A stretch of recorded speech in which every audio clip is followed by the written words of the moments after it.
So I just thought I'd show you the vegan stuffing real quick. Just got some olive oil heating, got the onions ready to go. Those I'll cook till they're translucent. Got the portobellos cleaned, descaled, and chopped. Those will go, and I'll season those up. You can season them however you like. That's the extra seasoning that goes in next. So garlic and Italian spice.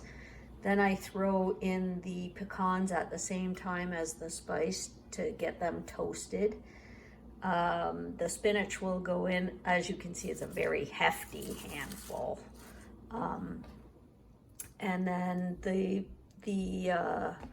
what do you call these things? These go in.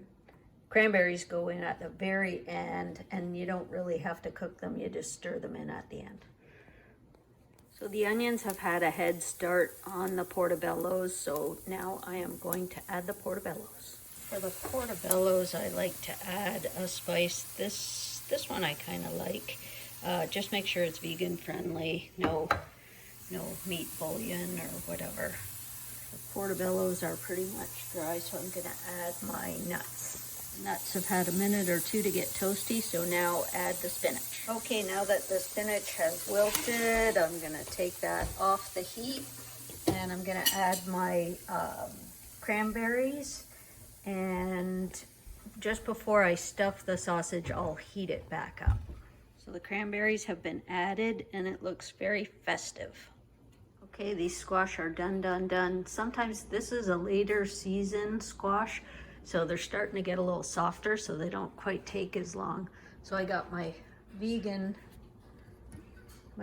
stuffing here, and I do one of each. That's my sausage stuffing. I'm just gonna heat that back up.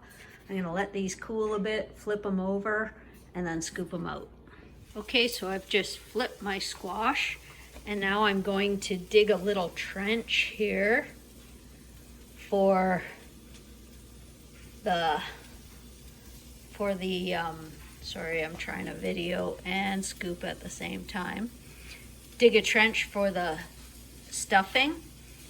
So I'll be back and dig my trench. I'm just gonna put it off to the side to use the leftover squash later in another dish. There we go, I've scooped it out, trying to leave at least an inch of squash, and then I'm gonna stuff it. There we have the vegan portobellos all done, and or the vegan squash, and now I'm going to do the meat ones. I don't like them to touch, so I keep them separated, and I'll cover them with aluminum foil and put them in the oven just to stay warm until guests arrive.